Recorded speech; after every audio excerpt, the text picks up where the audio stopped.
Good afternoon, and welcome to the AGO. I'm Stephan Jost, the Michael and Sonja Koerner Director and CEO of the Art Gallery of Ontario here in Toronto. And today I'm joined by Linda Harrison, who's the director of a fabulous museum called the Newark Museum of Art in New Jersey. We like to begin our events by acknowledging we're on the traditional territory of the Mississauga of the New Credit, which has also been home to the Huron, Wendat, and Haudenosaunee people through time. Today's conversation every week, and a lot of our conversations here at AGO.ca are sponsored by TD, Toronto Dominion's The Ready Commitment. They're committed to having great conversations, particularly during this time of pandemic, etc. Last Thursday, the AGO announced that all frontline workers can sign up for the next month for a free annual pass. So if you know anybody who's a frontline worker, most of the people signing up are healthcare workers, but that might be a sanitation worker or the cashier who was really great to you when you were scared and going into the grocery store. Let them know to come to AGO.ca and they can sign up for a free annual pass. It's kind of far exceeded our expectation. As of this morning, 18,000 people in Ontario joined the AGO, and they're all frontline workers, so we're feeling pretty good about that.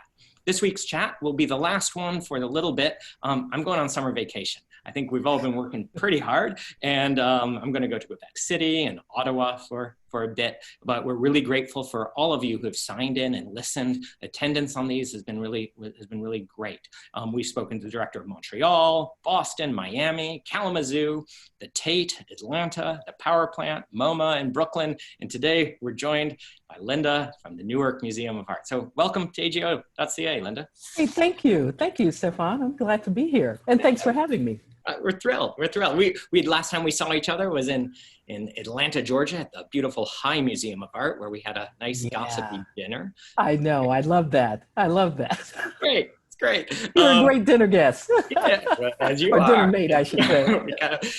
One of the questions I love to kind of start is really straightforward. What's a work of art in the Newark collection that you draw inspiration from? I would have to say that it's a sculpture by Willie Cole. It's shoes made up of old shoes. And every time we moved this sculpture, it was sort of in an obscure place. And then we moved it to a place of prominence so that anyone walking into the museum can see it without having to even pay or go up into our galleries. And every time I walk by it, I'm inspired because it's the shoes. I'm walking in these shoes. What am I doing as I walk through the museum? And often when the museum was open, I would see our middle school and even our high school kids, but our middle school kids sitting around this particular piece of sculpture, just sort of fascinated that you could have a piece of art made out of shoes. And I could see the sense of wonder. And that just gave me, it continues to give me my inspiration, even when I'm not there, because we are walking faster than we did when we were open pre-COVID-19 in terms of all of the balls that we are managing.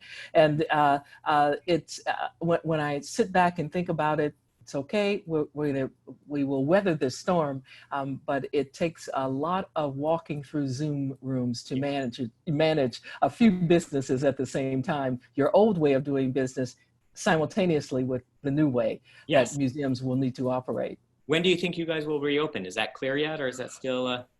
Yeah, you know what, we announced that we would open in the fall. I noticed that you are open now. We are sitting here in the city of Newark, which happened to be part of one of the hotspots, and specifically in Newark, a lot of brown and Black people have died from this more than in any other city in the state of New Jersey. And so we announced that we would do a phased-in approach to our reopening with staff over the summer in order to prepare the campus for a fall, and we think that that will be around October opening. Okay, well, if you need any help, let us know. We've learned a great deal about how to do it. We really did. I'm fascinated by that. What's one thing that you learned that was surprised you? Well, once we realized that our guests are sophisticated adults and they know what social distancing is, and we just asked them, wear a mask, socially distant yourself from other people, everybody's being really great and everybody's kind of being very respectful. So just, they're adults, they're smart people. Yeah. And are you taking temperature? We're not, but what we are doing is everybody's pre-registering at ago.ca. We ask a series of questions online. We ask them again when you come in, and everybody wears a mask, so we know who's in the building exactly at what time. So God forbid something happened, in 15 minutes we could contact trace everybody who was here, right? Just we could send an email out to, so we know exactly who's in the building. And we've capped the attendance at 75 people every 30 minutes, which is about 20% of our normal attendance. So okay, people are really enjoying the quiet. It's good. Good. I know this is what we say, we're a contemplative place and a place to meditate, and now we can be that. Well, we're often not. Pre-COVID, we were not. Right. So you mentioned the Newark Museum. You referred it to as a campus. Can you just describe it for our visitors? Because not everybody's been there. Well, yes. We are we're located in downtown Newark, and we are on about 4.5 acres. For us, that is a sculpture garden, and surrounding that sculpture garden, we have our main museum of galleries. Then we also have a planetarium, and we have an historic house, and this is our Ballantine house. The Ballantines were the family that served and developed and brewed a lot of beer. They made their fortune on beers. Oh, Ballantine beer. The Ballantine beer. Yeah, right. I did not know that. I did not know that until I moved here to Newark. And so this is their mansion, and of course the Ballantine family really supported the museum in acquiring additional buildings.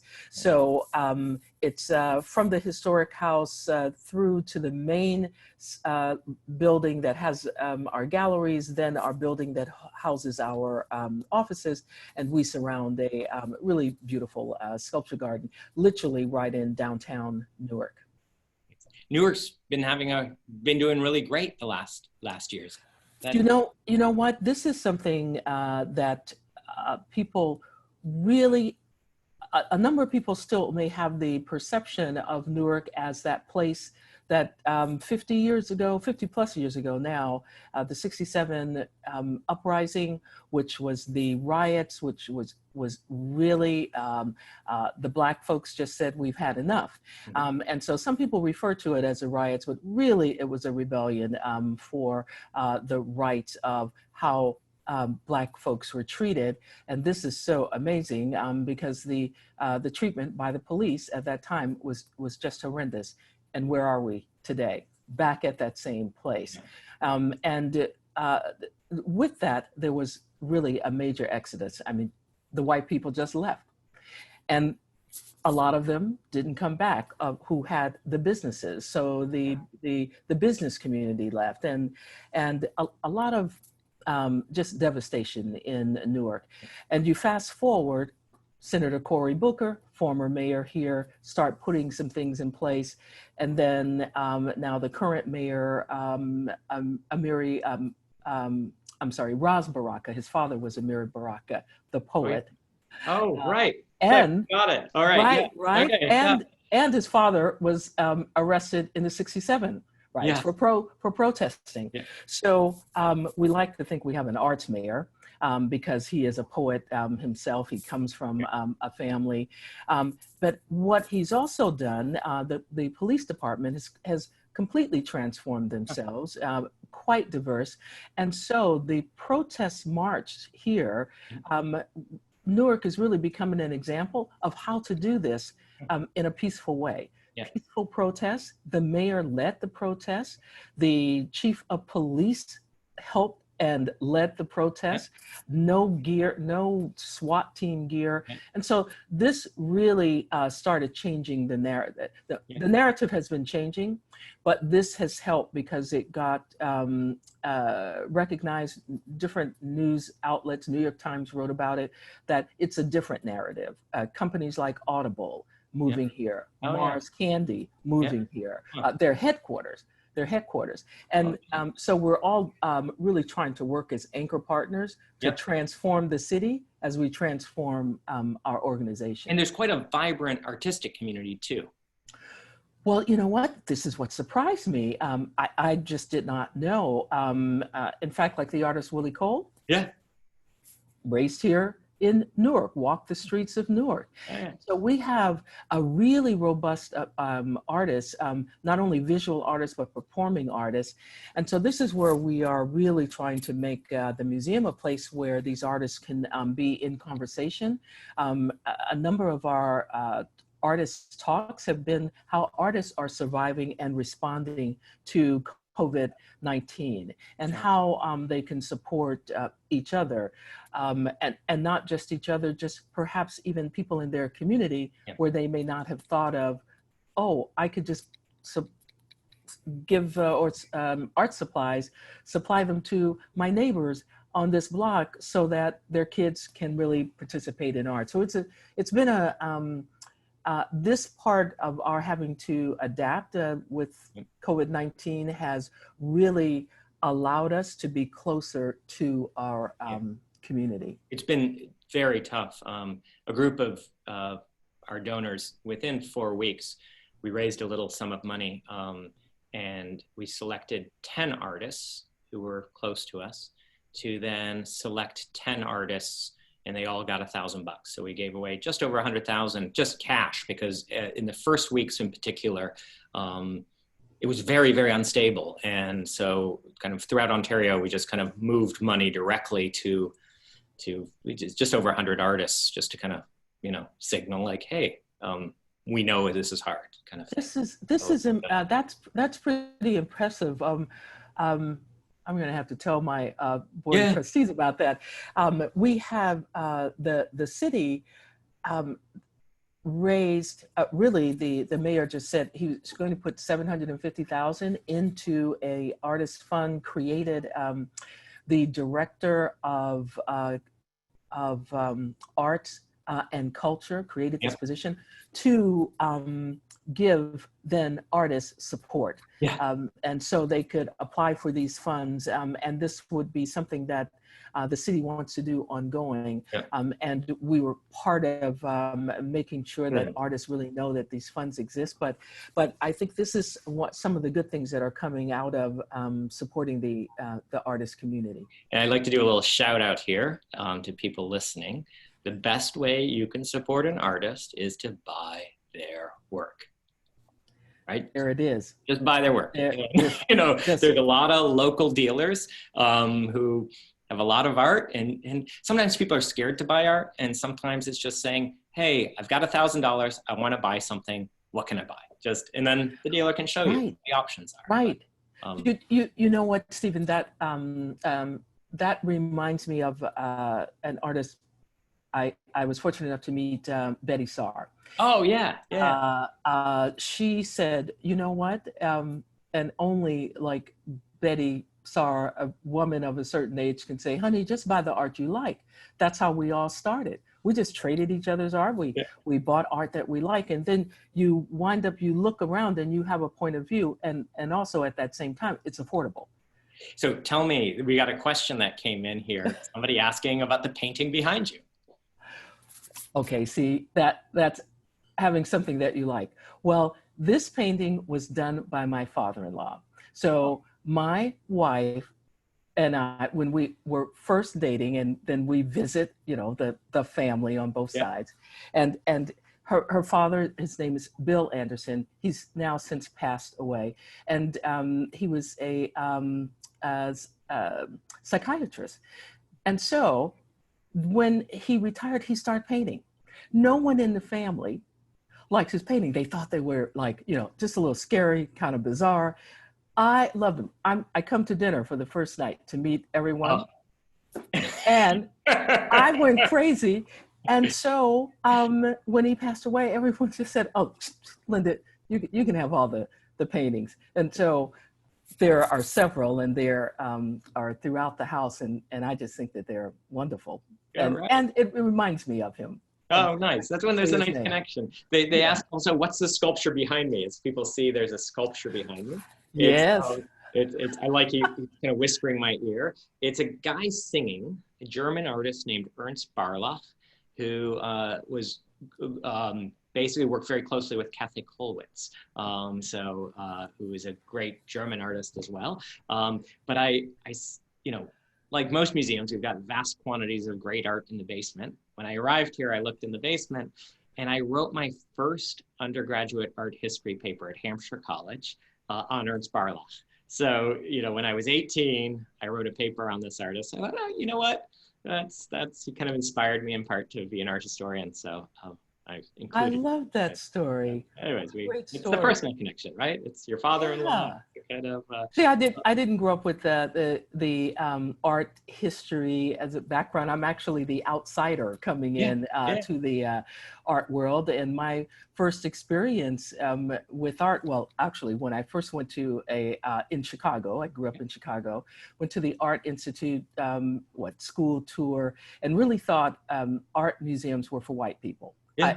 That's how. There's a lot of messaging to that effect. That's a lot of messaging, and I thought, oh, we're supposed to see how the white people, you know, look at things and how they approach it. And it was not until I was an adult, really, well into college, that you know what, perhaps some of these places I can relate to, or it's a place that I can be a part of as well. But never in a million years would I have thought my path would have led to me. So you have an unconventional path to becoming a museum director. Can you just share a little bit about that path? Because it's different than anybody else in AMD, the Art Museum Directors Association. It's probably different. Well, I was one of those people who was in the corporate world that thought, folks who work for art museums and nonprofits, they are really some really soulful, great people. Because nope, I was raised by my grandmother, south side of Chicago. I have to have a real job, right? Thinking that was not a real job. But I worked for Eastman Kodak company, for Pfizer, and my career path was actually developing, being an entrepreneur within a major corporate structure, which meant then you're looking at new businesses, how to compete with ourselves so that we could always continue to move forward. And then move from there to Sotheby's International which was the real estate part, not the art auction part, but they would all come together. So business development, real estate development with new projects. I looked around, and the Museum of the African Diaspora, that was founded by the former mayor of San Francisco, which is our flamboyant former mayor, Willie Brown. Oh yeah, I met him a couple times. Did you meet? Yeah. You know him. So Willie Brown and his crew said, we've got to have this museum. And the thing is, the museum had sort of lost its way. New museum. They were doing a national search. Dr. Lonnie Bunch from the Smithsonian said to them, you need to really think outside the box. It was probably timing. I was the most outside of the box person they had. You're vice president or whatever of major global company. So it was like corporate, but I left them a business plan, a 100-day plan. And here, so from the business world, married to this woman named Ellen, and really told them what I really thought about the organization. They wound up, and 13 interviews later, they hired me to. 13 interviews later. Because they weren't quite sure, because they were so embedded in the person, 8 years, and they'd had 6 directors. Ooh. And it didn't quite come together. And so it hit and transformed the Why do you, in hindsight, what was the instability based on? Was it governance or the history, or? I believe because the museum, naming itself the Museum of the African Diaspora, however, they were really leaving out a big portion of the diaspora. They had defaulted on African American only, and pretty conservative. And the focus on the migration. So what area are we going to focus on? And so you put that together with challenging with funds, and they were about to close. And then we were able to turn all of that around, you know, from solid financial business practices, but also as you know, as a museum director, you've got to go out and find the money. and so that, and sometimes it's money and also partnerships, strategic partnerships, and that combination, and us turning around and looking at telling the African diaspora stories through contemporary art. Yeah. And that those stories were, here we are in San Francisco, so Afro-Asian. And by Afro-Asian, we meant Afro-Chinese, Afro-Japanese, Afro-Mexican. So we expanded on that diaspora, which is a model that I think our friend Jay at the Asian Museum really took in terms of expanding what people's idea of the Asian Museum. It's the full diaspora. There's just unbelievable shifts happening in how we think about art history. Dr. Julie Crooks, who's the curator of photography, she's done several exhibitions here that really start to explore the African diaspora breadth. So we've been buying, West African photography shortly after the country's received independence from its European powers, real blossoming of creativity. But we've also recently bought 3,000 mostly 19th century photographs of the Caribbean. Right. And then also the contemporary African-American story and African-Canadian stories. So it's complicated and really rich and interesting. Well, that's what it is. Here at the Newark Museum of Art, 111 years old. And I really, when I came in now almost 2 years ago, changed the name to the Newark Museum of Art as opposed to just the Newark Museum, because very few people know that we have a world-class global African arts collection, world-class Asian arts collection. Tibetan in particular is unbelievable. Right. We just did a show prior to the pandemic featuring some of the pieces in our Japanese collection. And we realized that people may not necessarily know this. And that our jewelry collection is number 8 out of 10 in the world, with Victoria and Albert being number 1. So this is where we wanted to shift the narrative and be able to talk about these new stories from these collections, particularly with contemporary artists being able to play off of something that may be in our collection. The Newark Museum was founded roughly at the same time where I used to work, the Honolulu Museum of Art. And I believe there was a connection between the founder of that museum and the founder of the Honolulu Museum of Art. I think they visited each other, and there's even correspondence. One of the things that she wrote about, Anna Rice Cook, was how do you create a museum where you can understand different cultures and judge those cultures by the best that they create. Yes. And something very like, that's actually a worthy goal. Well, John Cotton Dana was the founder, and he really based the museum on a museum for the people. And I said, we're going back to that. He insisted on not collecting European art. And so the collections that we have really were of those voices that were not heard at the time. And so I said, we must go back to that, being this museum for the people. And when we look at what's going on today in terms of just the protest and the racial inequality, we have to think of not just the objects and those different stories, but also the people, the internal culture. And this is what we are really trying to lean in on, not just diversity, but inclusivity. Yeah, and that's an entirely different game. Yeah, and right? we have work to do on both fronts, absolutely. Yeah. And then also the community is changing, right? And continues to change. And so it's well, when this museum, when the museum was founded by Dana, we're sitting downtown, but sitting pretty much in a white neighborhood. And now this is a Black and brown majority city. Yeah. And so we really have to go deeper so that our residents here aren't walking past the museum. Yeah. They're coming into the museum because we're relating to them. And I mean, we really have relevant stories to tell, and we need the internal culture to reflect that. so that then the bold ideas, the different ideas are coming from within the team, but the team also has to be able to have compassionate communication and know how to talk to each other, and talking and having different colleagues that look different from them.